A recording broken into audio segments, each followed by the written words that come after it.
some handouts. I have two handouts for you, and the first one has 10+1 presentation tips. Some of this we talked about a bit in the my other little demonstration.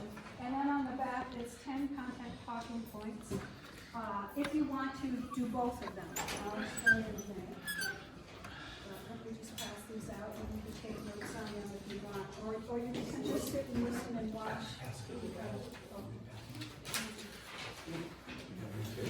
And then I have on this one, I just have some talking points for if you would like to try the energy exchange, which is what Jim is going to demonstrate, or what I call what you might experience on the hike, which is the one that I'm going to talk to you about as well. So these are some talking points.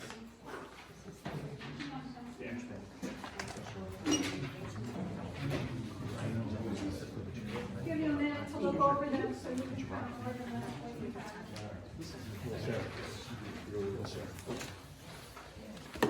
Oh, sorry.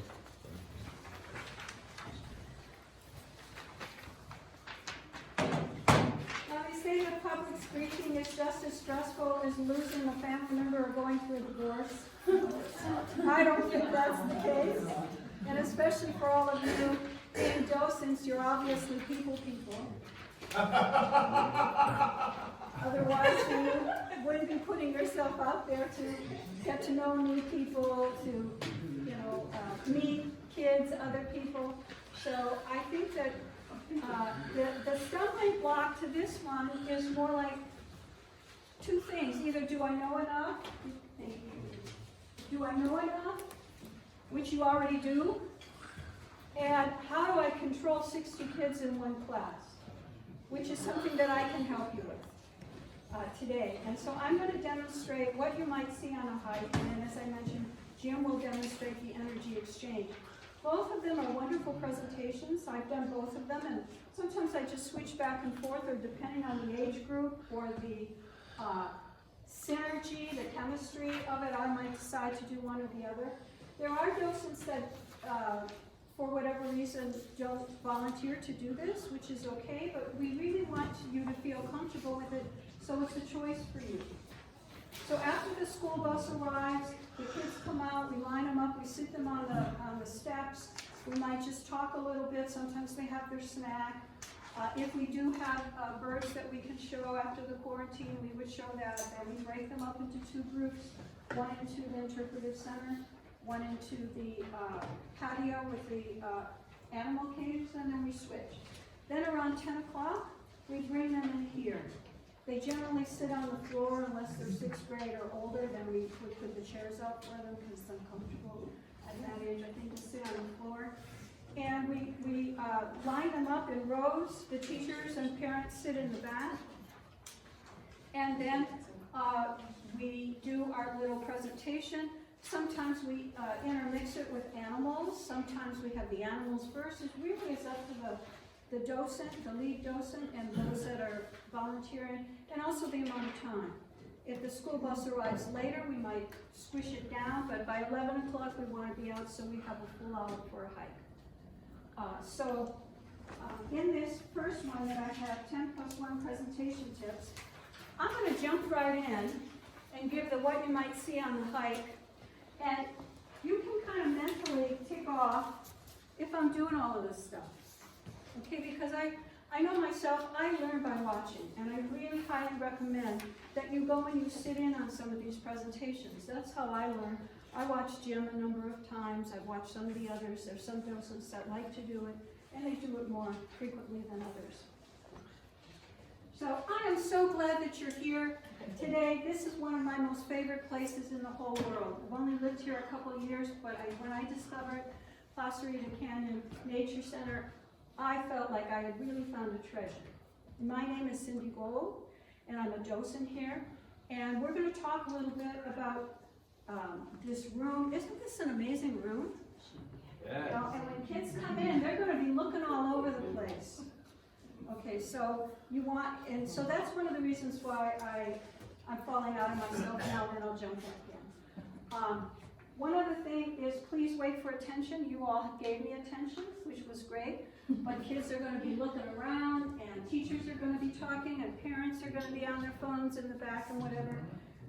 So you don't want to talk over people, and you want to make sure that they understand what you're telling them is important. It's not just background noise. And so ask the lead docent, or watch and see what the docent used over there, whether it's clapping, whether it's whatever the thing is, but make sure everybody is watching you. Look for something on your vest, whatever, but please get their attention ahead of time. If you establish that up front, they know the expectation is when you're talking, they should be listening. If you don't establish it up front, you're going to have little pairs of chattering throughout, and it can be kind of annoying when you're going full steam ahead. So get their attention first. Then, of course, you want to introduce yourself, show your enthusiasm why you're here, so you become a real person to them as well. So, as we talked about with teachable moments, I like to do a lot of questioning, of asking them things. And kids really like to share. But you don't want to give them the opportunity to go off, and when they were with Grandma and Grandpa last year in Colorado, and everybody's swarming around. So you can ask questions with it where they're participating with a show of hands, with a thumbs up, I'm not, yes, maybe, no, those kind of things. So how many of you have ever been to Plaza Rita before? Okay, great. So you know what the place is like, and you may have in your head some of the things that you want to see. And the rest of you, I'm really, really privileged to be able to show it to you and the other docents as well. And I want you to feel like you can always ask questions. Ask the docents about things that we're going to talk about today, because I'm going to kind of show you things that you might see or you might look for in the hike. So first of all, I'd like you to look at what's on this side of the room and what's on this side of the room, and tell me how they are different. How are what you see on this side of the room different from what you see on this side? Yes, Pat. It seems like things are alive over here and they're not alive over there.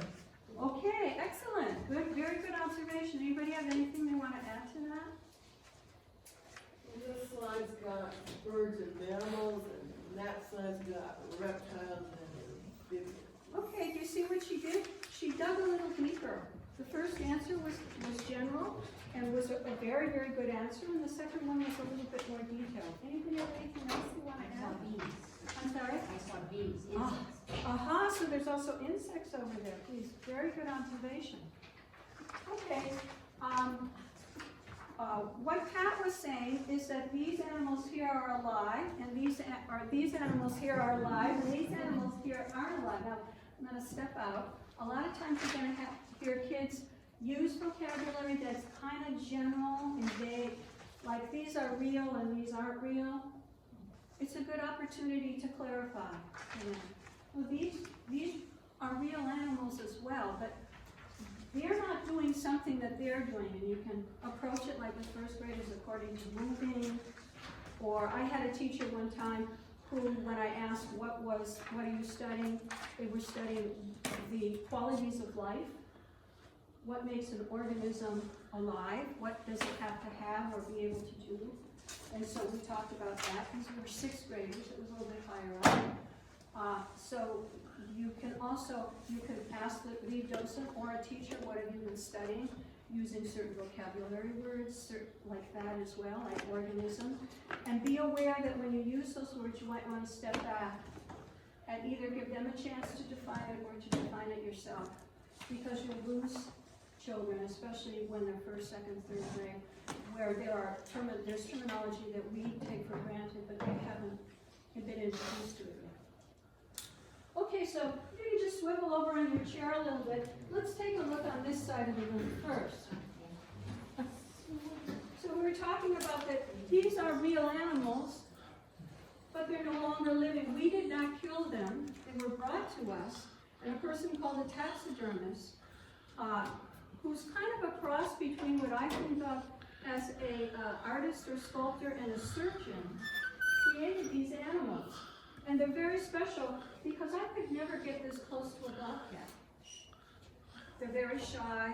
They would want to protect themselves, but look, I can get right up close and look them in the eyes and look at their body and learn a lot from them.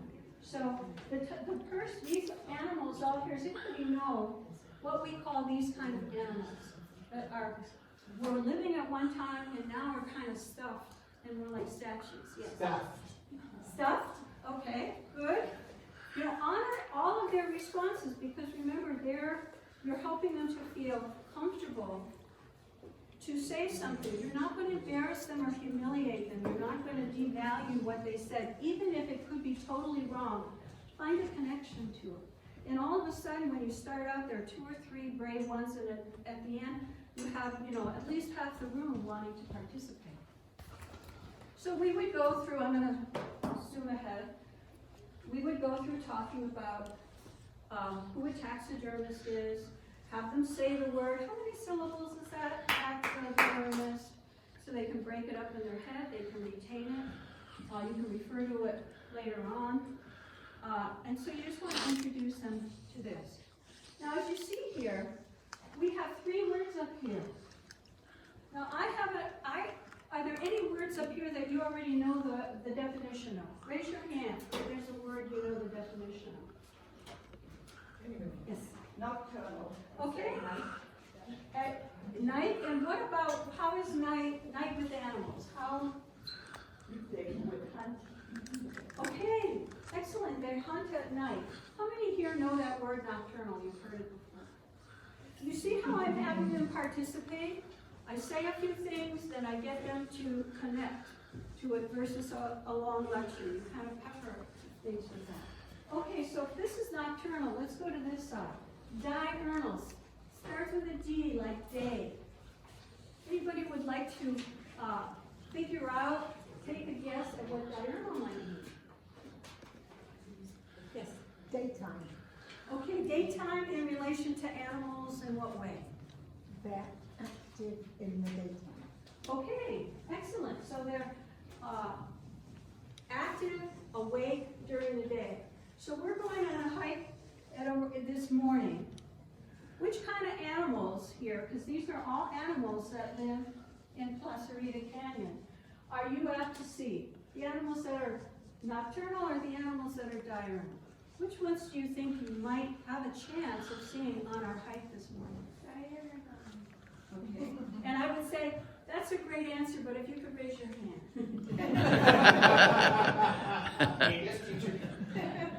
Now, if that doesn't bother you and it's not a kind of swirly class, let it go.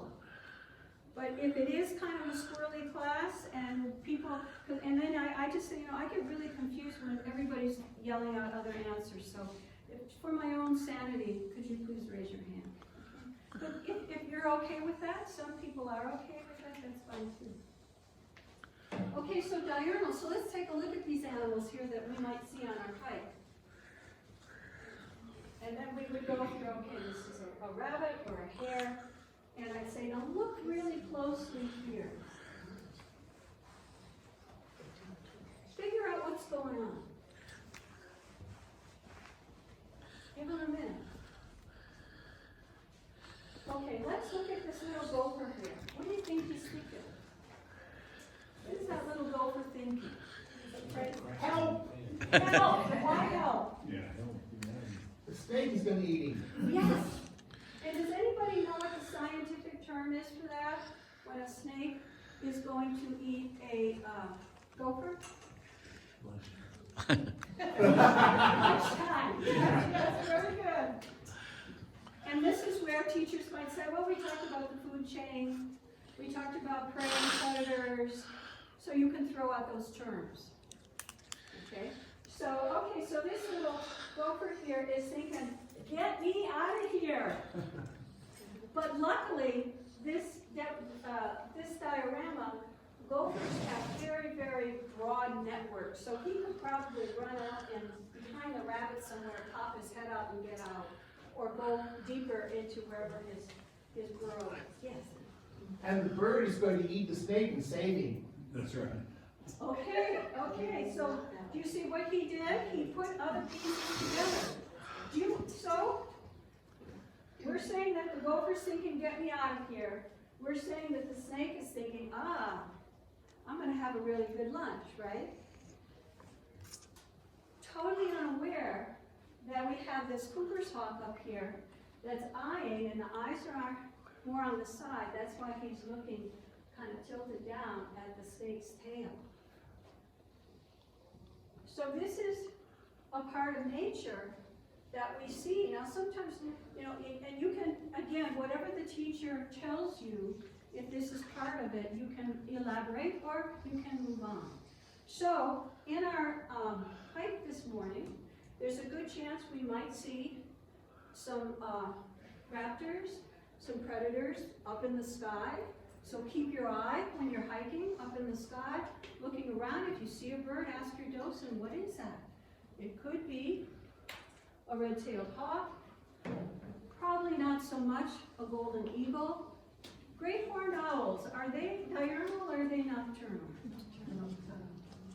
Okay, so maybe not so much, but there's a good chance that you might see some crows, some ravens. So I'm starting to prepare them to get them curious about it. Okay, then we have this word here, crepuscular. So we have animals that are active during the day, animals that are active at night. Put your thinking caps on. What do you think crepuscular could mean? And you might compliment them. If you could remember this word and use it, you would impress your parents. This is probably like a 6th or 7th grade word. And you're only in 2nd grade, so this is a great scientific word. Throw stuff out like that. Anybody want to take a chance at what this word might mean? Yes. See, you can wait. Don't all of a sudden jump ahead. Because you're thinking, do I want to take a chance? Don't I? What do I think? So wait for that thinking time. Yes? Well, since it's in the middle, I'm guessing that it's a little bit of nighttime and a little bit of daytime. You see what she did? She put those clues together. I'll give you one more clue. They're active when this happens and when this happens. When the sun goes up and comes down. Excellent. See how she put that all together? So can you say that word, crepuscular? Crepuscular. How many syllables is that? Show me with your fingers. Okay, great. And then you can talk about this. Okay, so that's kind of the basic thing. Also, I would mention gopher holes. They're only this big. So on your hike, look for holes that are this big. Why do you think they're only this big and not this big? Why would an animal make a tiny hole like that instead of a bigger hole? Or maybe everybody could come in. What do you think? Keeps the big animals out. Yes, because animals are really smart and they're very economic. There's an intelligence to animals, and this is also an adaptation to their body size. And sometimes teachers will say, we talk about adaptation. Sometimes we talk about habitats, and you might talk more about, this is more of your chaparral, riparian here, oak woodlands, because you did have an oak tree there and that. So you can also throw that in. Okay, now I'm going to go to this side. So we were establishing that these are live animals. I'm going to jump on this quite quickly. So how many here are kind of nervous about snakes, or they're not your favorite animal? Okay, sometimes we're afraid of things that we don't really understand. So we're going to go, when we go out on a hike, there are snakes out in class 3 again. And so it's important that you understand them so that you're not so fearful of them. And then what I would talk about is, here are rattlesnakes, and everybody wants to come up and look them. And I'll say, after we're done here, before the hike, ask your docent if you can come and take a look at them. And you can see them a little bit more carefully. And a lot of times when people are crowding in the bathrooms and everything, it's a good time to hold your group back here and let them have a chance. Look at how active this one rattlesnake is. Yeah. Usually they're not, but that would be a good thing to point out. So in a nutshell, what I talk about is how do you tell the difference between a venomous snake and a non-venomous snake. So I'm just going to encapsulate it. With our gopher snake, and you'll probably see a real live gopher snake in a few minutes because we have some here. Snakes that don't have any venom or poison, their heads are about the same width as their body. Can you all show me with your hands? Okay, you see that the head is about the same width as the body. Now, a rattlesnake's head, or heads of snakes that are venomous, are shaped like a triangle. Can you do this? And you can see there. Everybody show me what a rattlesnake's head is shaped like. The reason for it is this part here is the jaw, and this is where they store their venom. And it comes out and over and comes down through their fangs. So they need that extra space. Then I would also say, what do you know, before I might even launch into that, I'd say, what do you know about rattlesnakes? Give them a chance. And the kids are quite knowledgeable. That it's a reptile, that it's, they'll say poison, and you want to clarify venom. That sometimes as much as the pupils are slits in poison and venomous snakes, and it has a rattle. You want to gather that information and build on top of it. So then I would talk about that. What would you do if you're walking and you came across a snake? What are the things you do? You back up, talk about their place in nature. Even though we might be afraid of them, they keep the rat population down, so they're good to have around. All of those kinds of reasons. And in no way do you have to do it my way. It's just a model of a way, and you can throw in things that you think would be very interesting. I'm keeping my eye on the clock, because I know I have a half hour. Sometimes I might only have 20 minutes. Sometimes I might have to fill 40 minutes, because all of the snakes have been fed, and we don't really have any animals. So you're kind of planning that with your docents, finding out who's going to be doing the animals, so you have in your head how much time you have.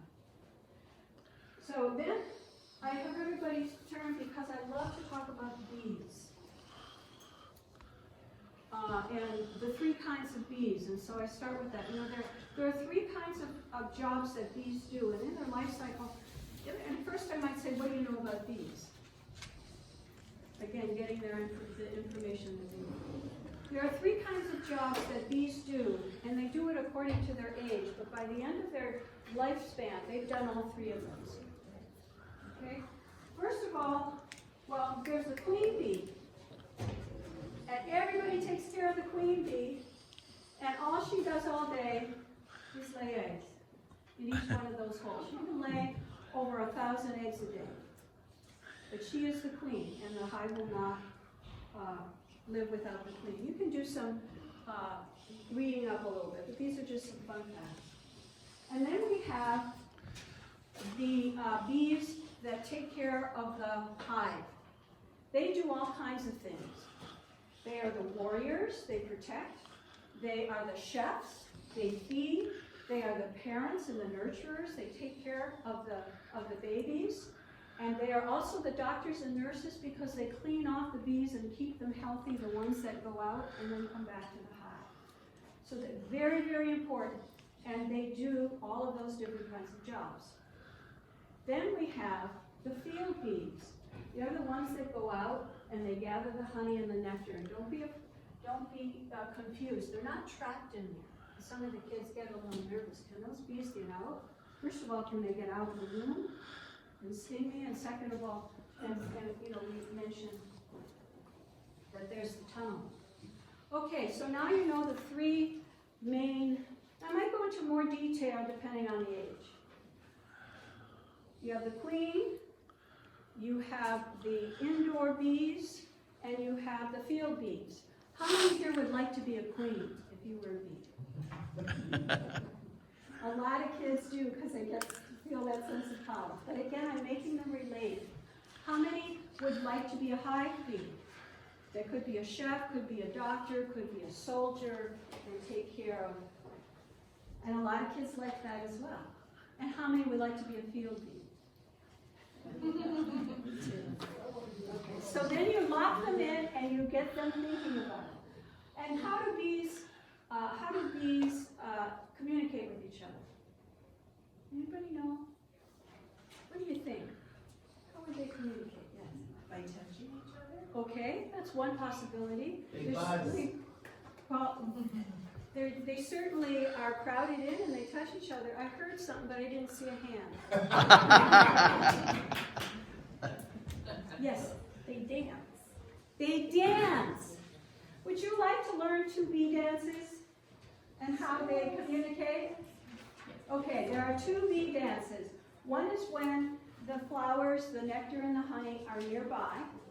That's a simpler dance. And one is when it's farther away and they really have to give directions. But I need a boy and a girl to help me demonstrate.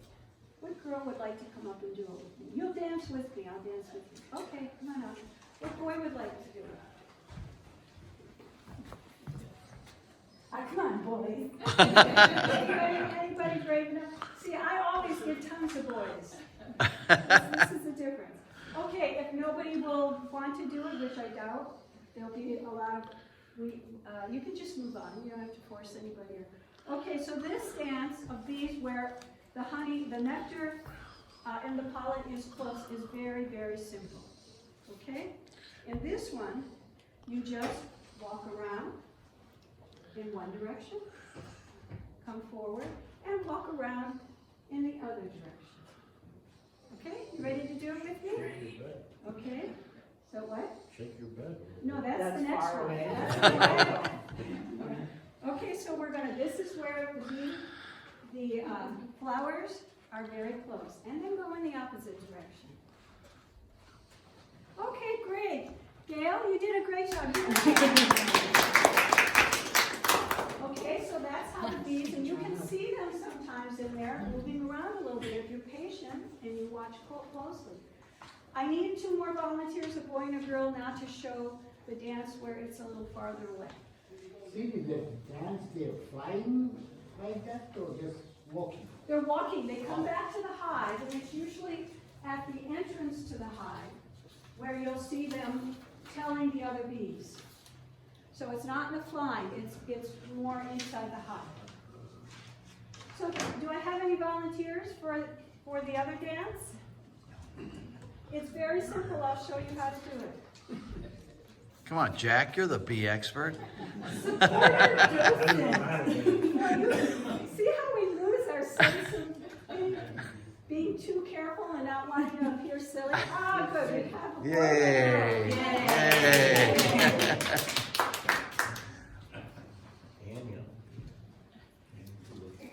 Okay, so this dance is communication when it's far away. So this one you do a little bit more waggle. When you walk, you kind of wiggle a little bit. And you turn around. I regret it. You walk forward and you wiggle a little more. And you turn around the other way. Okay? You guys got it? Let's do it together. So. Play that funky music while You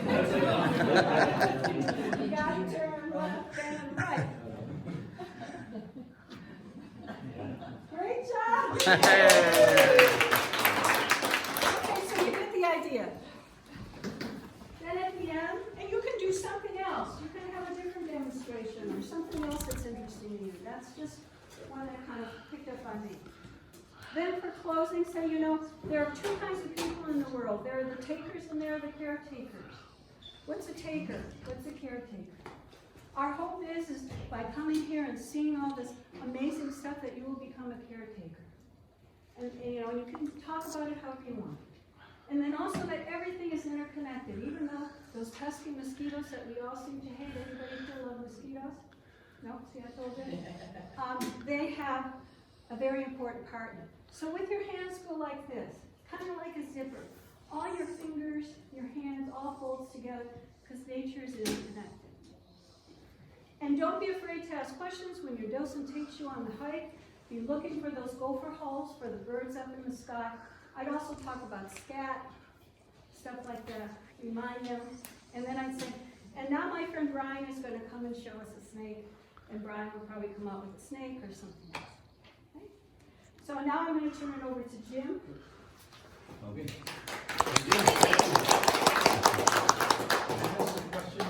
I got about 2 minutes I need.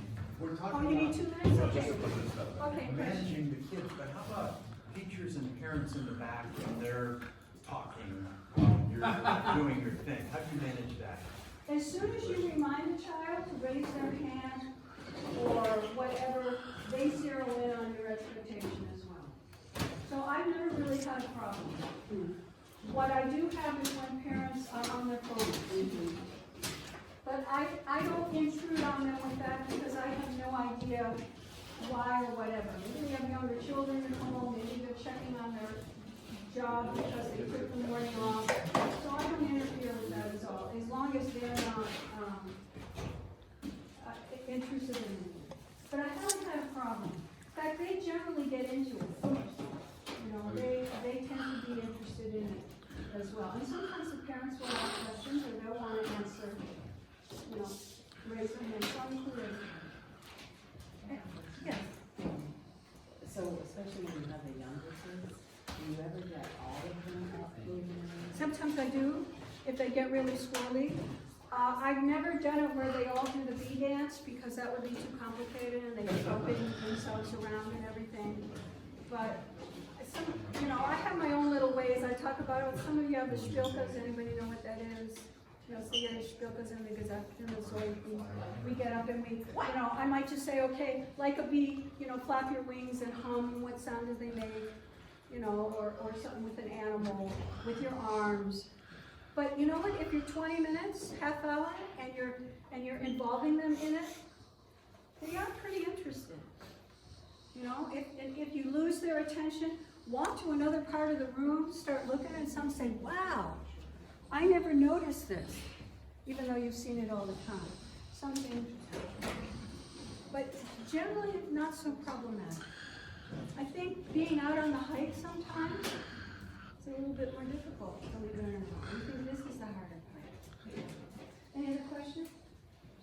I think he was ready. Thank you, Cindy, that was fantastic. And I learned from him. He was the master. Yeah, but she's the You know, but experienced teacher. With the I'm not board, teacher. he really gets their attention and he tells a really good story. And Cindy does a unique job with this whole thing, so kids are lucky when they come.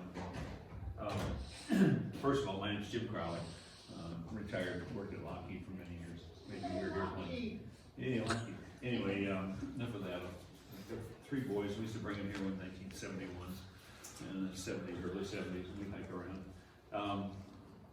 So, I don't want to repeat a lot of things that Cindy did, will bore you to death, but I think she covered picking up the kids out in front here, taking them around, this sort of thing. Half out here, half in here. At one time we did them all together, it was chaos. So one day somebody got the brilliant idea, why don't we divide them in half? You know? And so we did that, switched it, and it ended all the problems.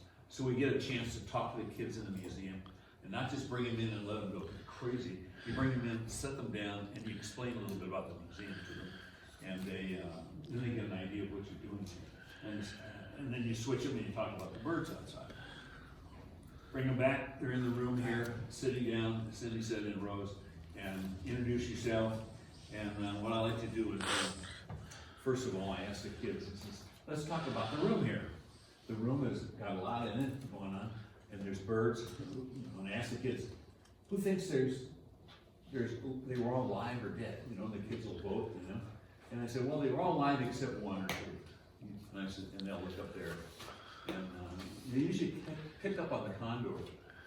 And ask them, why do they have a license plate on it? What's the 8 number for? You know? And they always guess it's 8 feet long, it's 8 inches long, you know, you got a concept of size, depending on the age. And I tell them, I said, if you were a scientist and you put your binoculars on and you look up in the air and you see the big condor up there, he's got a number on him. Oh, that's number 8. So they saw number 8 in Newhall. Next week you might see number 8 down in San Diego. So they can keep track of that bird's health and where he's at. So that's why the number's on them. Taxidermy. They were all taxidermy. Who knows what taxidermy is? Anybody know? Do what? Taxidermy, yeah. Take your drive and They're taxidermy. stuffed. The kids come up, well, they're stuffed, you know. So I said, well, they're not exactly stuffed, but we do take the scientist takes the outside skin off, replaces it with styrofoam or padding, puts it back together again, and then we're able to see the animal forever, because you'll probably never in your lifetime see a great horned owl coming at you like this. At least you better hope you don't. So, because he's got evil things in his mind. And so it comes out at night, it's dark, you can't see it. So now we come into the museum and you can enjoy it. One thing I'd like to do today, maybe a little different, pretend you're 8-year-olds.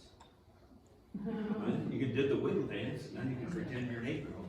You know, you can ask silly questions, you get questions. You know, where did my friend Dave go? Dave was supposed to ask a question. Anyway, Dave was supposed to ask, hey, my uncle got a new boat. You know, I mean, kids throw these things out there, right? I mean, they come out of nowhere. You got to be prepared for the unknown. So, act like an 8-year-old, ask questions like an 8-year-old, and I'm going to ask you questions, and I think you'll see that how this works. The kids enjoy stories, they enjoy answering questions. If you're befuddled by something, depending on the age of this child, if you get up here and you start talking about photosynthesis, and you go, photosynthesis, can't remember a thing about it. You know, so who knows about photosynthesis? There'll be 3 or 4 little brainiacs out there, you know. So you grab one, come on up here and tell the kids about that. You just get off the phone, right? So there's methods to my madness. Whose teachers are been teachers out there? Anyone? Oh, I'm dead. So welcome this morning. We're going to talk about the diorama in here. We're going to talk about the birds. And go through this a little bit, tell the kids a little bit about animal adaptation to us and us to them. We're living in their house. These little guys come down in your backyard, they get through your trash can, eat your kitty cat food. They'll come in your kitchen if you leave the doggy door open at night. And you might come out there to get a drink of water at night and see Mr. Raccoon looking at you. So I tell the kids, you gotta be careful of that. We're adapting to them at that point. You know, they've come into our house. Adaptations in here. We built this beautiful diorama. And as Cindy says, you use it, explain the differences in the nocturnal, diurnal, and crepuscular. And there's what was I going to say about this? Environment and habitat. Yes. Oh, you know, I saw raccoons down the street and they came in front of my house last week. And I think they were trying to go into the trash, but there were a whole bunch of them. And my cousin had raccoons at his place too. And I don't know, a lot of people sometimes see raccoons. So your best thing is to stay back from them, give them their space, and they will go away. You know, they're not there because you left. Did you leave the trash can lid was off of it? Huh? Was the trash can lid off? Oh man, maybe turn that trash can lid back on there. You might not have some. But you don't want to confront them. It's a very dangerous animal. It can bite you and chew you up. He's got a very sharp claws. Yes. My dog killed a possum in our backyard. It was bloody.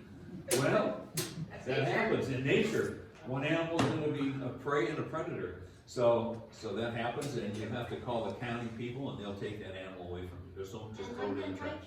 I went hiking in Yosemite and I saw animals too. Huh. Probably a bear, like the one right behind you. You're lucky. Yes. I forgot. Well, when you come back, we're going to go back there. Yes. What time is lunch? Lunch was a little bit before dinner. We'll be done before dark. So I got a question for you. Habitat. What's a habitat? Anybody? What's a habitat? You guys don't know what a habitat is? There you go.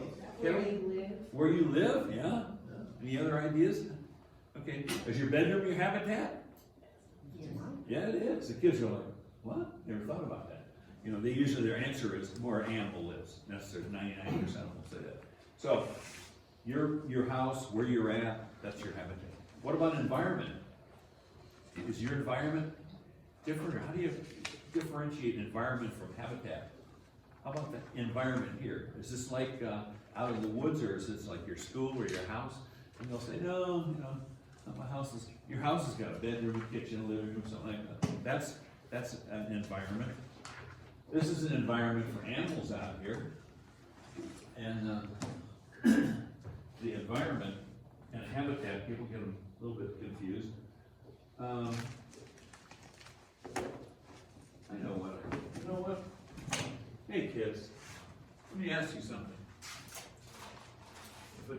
came along in this environment here and built one of these out here, would that be okay? Why not? Why not? It's what? Yeah, Wendy's is better. Well, very good. Is that the right environment? What? Well, if the developer built it, it's okay for the developer. Well, that's right, the developer did that, he went and got his permits and he got approved to build his McDonald's out here in the middle of the forest. But is that the right environment for that? It might be if I was hungry. It's what? If I was hungry, it would be in the right place. There you go, you're in the right place. But this is not the place for this environment. This is a habitat for the animals, the environment, it's over the hill, into the road over there where the city is, and they got all the buildings. That's where this is. That's that environment. This is the animal environment which we're in today. So they try to get the kids to understand, they start thinking about it a little bit. So, another quick question. Energy. What is energy? Anybody got an idea how do you define energy? Wiggles, yeah. Wiggles. Red Bull. There's a Red Bull. That's right. And I don't think the kids would be, well, they probably are familiar with Red Bull. Before they come here. Energy, where does it come from? Where's the energy? What's its main source of energy? Coffee. Coffee. Yeah. The sun. The sun, yes, the sun comes up. So the sun is providing us all the energy. And these are symbols today, kids, for energy. Comes from the sun. Is there energy in us? Yes. Yeah. You know, we transfer energy, just like an energy transfers through the forest. So if I look at you and I have you smile, hey gosh, now you look at her, she's got a smile. I look at her, she's got the smile. And everybody's got a smile because she smiled. So the energy is going through the crowd. So when you go to school, make sure you come to school with a smile on your face, and your teacher's gonna be happy with you. You know? And your energy transfers through the crowd. So we each have an energy. And animals also have an energy, and they communicate too. If you had a dog, you could always tell when your dog was upset. Here comes the dog, after you let him. He goes off with his tail between his legs. Don't do that again. You know, the dog knows when you're upset, and you can tell when the dog is upset or mad or excited very easily, just by their demeanor. That's an energy. So, energy, what's the sun made out of? Is this burning blue cheese or crackers or something, or what is it? Anybody got an idea? What? Fire. Fire, yeah, it's fire for sure. What's it made of? Hot gas. What kind of gas? Anybody know? Hydrogen, and one other one makes your balloons go up. Helium. Boy, we got this smart. Okay, so the sun is up there providing energy. The energy is coming down, warming the ground. If you're ever at the beach and you step on the sand, you do the little bee dance because it's so hot. And that's an energy that came from the sun. It was a transfer. How'd you get here today? Were you in a bus? Yes. Yes. So how did the bus get you here? Gas. Gas. The gas was in the bus, was transferred, the energy of the gas to the engine. The engine ran, and it pulled the bus up the road here, put you in it, and off you went. So that was a transfer of an energy, in a form of a transfer of energy. So in nature, we also have the same thing going on. It comes down through here, there's a lot of energy in the ground, and it grows, or the trees, pull it up. And I lost my acorn here. Uh-oh. Well, we're gonna pretend here today. Oh, well, this little guy here is gonna morph into becoming an acorn. So the acorn grows on the tree, and that's the first thing that happens here. And what is an acorn? It's a seed. Corn? What is it? Somebody said I heard it. What? It's a nut. Food, yeah, but what is it? It's a nut. There you go, it's a seed. So to get the kids the idea, it's a seed. The acorn, the things you see growing on trees are not there for our beauty to admire. They are a seed. And this has got provided from this tree to this limb to this acorn. Okay, so, what other animals live out here in the forest? Begins with a G. Begins with a G. Okay, you guys are slow, eighth grade. Okay, kids went out usually hollering out different things. So the gopher lives out here. There's other critters that live out here. There's a coyote. Now the coyote is another example of these guys adapting to our society. We see them where I live. They come down the street sometimes. They live behind my house. And they come out and they are omnivores. What's that mean? They eat everything. They'll eat the McDonald's. So he gets his energy from a lot of different things. Another animal that lives out here is this wonderful little snake here. He lives out here. This is a gopher. What kind of snake is this? A gopher snake. I usually get a python, anacondas, you know, and then some kid will pop up. Do we have anacondas here? No, we don't have anacondas here. And will an anaconda kill a rattlesnake if they fought? These are deep questions that are going through kids' minds. You know? So you have to explain that no, not in this environment. Talk about the environment a little bit. Okay, so we've got that going on. So the little acorn falls on the ground. He's kind of covered up. It's hard ground. Hits the ground here. Can't grow very well. So it's got to get from there over to there. So he pops out his little legs and comes over here into the ground. Is that what he does? No. Did he get a big? No. So how do they get over there? What ways? What? Who? I don't understand that, but how about, what other ideas? Wind? Birds. Birds. Squirrels. So little birds might, in our story we'll use a bird today. So the bird picks up the little acorn, brings it over here, pounds it down on the ground. And he's thinking, you know, I'm gonna grow another oak tree, so I'll bury this and plant it. Is that what he's thinking? No. What's he thinking? I'm going to save it to winter. Save it, hiding it for later. But he can't remember all of those places he hid it because he does it 1,000 times. Just like in that log over there. By the way, somebody took all the acorns out of our log. So, anyway, so he pounds that down on the ground thinking he'll come back and get it later. And along comes, my man here. Oh. Okay. So what's going to happen to the acorn? I think we all know. But what's, before it pops up into a sprout, what's it need? Water. Yeah, we need water. And the water comes from the big white clouds or the big dark clouds? Oh, why? Because they're full of rain. It's got a lot of moisture here. So these raindrops come out of here. So that's where the rain comes from. So it's got water to the acorn. What else does it need? Sun. We've got the sunlight. What else does it need? The soil. Good. Dirt. It needs energy, it needs nutrition out of the soil, and it needs one other thing. Air. It has to break open. So it needs air. So what's the first thing that happens to the seed? It grows. It grows, it just goes out of the ground? Yeah, to a tree.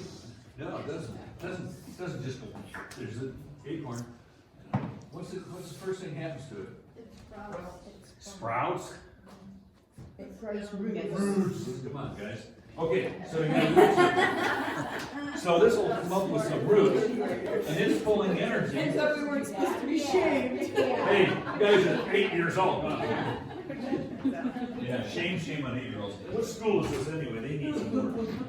So, yeah, so the energy is now going through here. The roots are picking up that energy, and it's pushing it up, as we know, from a root into a sprout. So the sprout has got a lot of energy in it, and the little animal comes along here and says, "That looks delicious." What do you think? What would be a good animal for doing that with? Huh? Rabbits, Or a brown squirrel. butterflies, Grubs. huh? Grubs, Caterpillars. caterpillars. caterpillars? Yes. Boy, Oh, no. you're seeing the board much better today up back there now. Anyway, so the caterpillars, they're pulling some energy. A little spider comes along and says, sit down beside her and have lunch. So you're invited. The bird comes along here, grabs the spider, and tells kids, hey, look, spiders, or birds love to eat spiders, and they go, ooh. So they get a little iffy about that. And you can see what's happening here. Started with this energy, it's going through the forest, it's transferring. There's other critters that live up here that are gonna take advantage of it.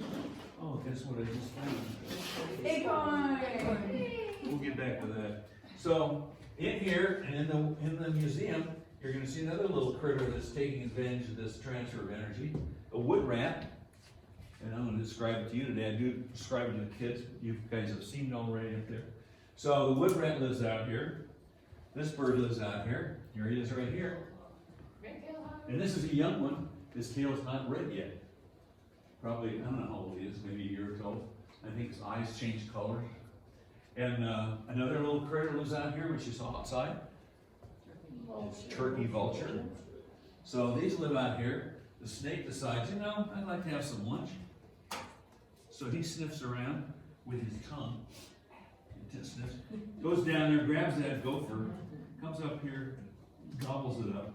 This guy sees it's flying around here, comes down here, grabs that snake, brings him up here in the tree, and he gets a little energy out of that. And lastly, we have our coyote, who's living in our neighborhoods, and he's gobbling away, sleeping there. Very windy day. The branch comes off the tree, comes down here, hits him on his noggin. Oh no. Yeah, we gotta kill him off. So he's out, right? So who thinks that's a good thing? We got to vote here. Use your scientific minds. Bad thing is really bad for the coyote. We know that, right? So somebody had to vote yes. Yes, There you go. Why would it be good for nature? because maybe somebody can't. That's true. What's this guy like to eat? Rotting dead. Time for lunch. Comes down here. He gets a little energy off him. Pretty soon, this body gets a little yucky. Starts going down here. It decomposes back into the ground, and it becomes, right? A little more energy back to the soil. So it's replacing the energy in the soil used to get out. And the body decomposes by a process, which I think you guys have covered already. Fungus. Bacteria! Yeah, so there it is, the FBI. And that is what happens there. Now, in the following year, the tree got all this nutrients back in the soil, grows a new acorn, and the cycle starts over again. So this is the food cycle. And yes. Does a coyote have to die every year? He's constantly dying here. But this story could be true about any of these animals if you really think about it. But you know what? I want to ask you a question though. What's our job in this? Where do we fit into this picture? We're not on it. We're not in this picture you see here, but we might be hiding over here behind the tree. Over here. And our job is to protect it through a word called ecology. Ecology meaning, anybody know what ecology means? It's the study of homes, or in this case, a relationship. John Muir said, everything in the world is connected to everything else. Okay? So, ask kids, do you have a connection to cows? Do you guys have a connection to cows? Huh? What? McDonald's. Oh, yeah. Have a connection to cows. So everything, so think about this for a minute. You're having breakfast, you're eating your cornflakes, and you've got the cornflakes in here. Where'd they come from? The box, come on. The corn. It came from the corn, which the farmer grew, right? And you got the strawberries out here, they were probably grown right over here in Ventura. And somebody grew those and picked them and processed them and brought them out here. And then some person, 10,000 miles away, made a pot out of some of the minerals out of the earth or a glass bowl and put them in there and then poured something in there. No. You have a connection to cows? I like ice cream. Oh, so you have a connection, everything has connected to everything else in the world. And, you gotta be careful, first or second graders, you don't do that too much with it. Actually, it works pretty good with any age, that goofy little thing there. This guy here, we talk about Frank Havor, he's the one that started that, I think. Yeah, he started that connection with people. So our job is to protect it. If we come down here this Saturday, and the three of us are gonna come down here, we're gonna collect all the acorns. We're gonna get rid of all the acorns, collect them all. So kids, what happens to our food cycle here? The caterpillar doesn't have anything to eat. Yeah, so it's a break in the cycle. So it's our job to keep from stomping on little sprouts that are coming up, and bugs and animals, they all depend on that. And the last thing I wanted to tell you. Got questions, anyone, about anything? Come on, everybody's got a question. I have a question. Does the tree create more acorns? Yes, oh yes, right here, What happened to my acorn? Fell off? Yeah. That's right, we collected all the acorns. So it starts an acorn, it will produce another acorn. And this is not an ice cream cone, kids. We'll grow ice cream cones on trees. Some kid told me that was an ice cream cone. It looks like one. So a couple of things that I scribbled in here, probably should mention to you. One of the things, my goal here, if I can get that magnet out of my body, in doing this is to cover these kind of things. So if I've covered those elements, I think I'm doing okay. The kids will get some ideas of those words. So that's my goal here in terms of what we're doing. Yes? And you then go backward at the end, well, what if there were no acorns, and we take the acorns away, what would happen? If we take the grub away, you go through that too? Good question, because science and nature will adapt. If this becomes a dry climate, very dry climate, that little kitty cat, that little bobtail cat is gonna move somewhere else where there's water and food. The same with the birds. They're gonna go where there's food, and they're gonna adjust, they're gonna adapt themselves. Just like these guys, they lived out here before we built our houses. They survived, and on berries and food and whatever else was growing out here. And now they're here. Well, they're adapting to us. They don't eat their normal food now.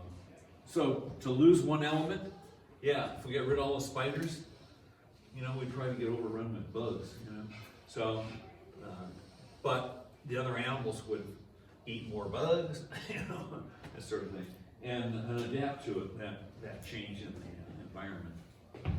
Anyway, we talked a little bit about, I would do the same thing that Cindy did, talking about the bees. Okay, we want 3 bee dancers. So the bees, they are very interested in the bees, and that is a concern to them that those bees can't get in this room. So you don't want to. They can, they just have to come through the door. That's right. You don't want to, of course. Anyway, I think that I pretty well covered it all.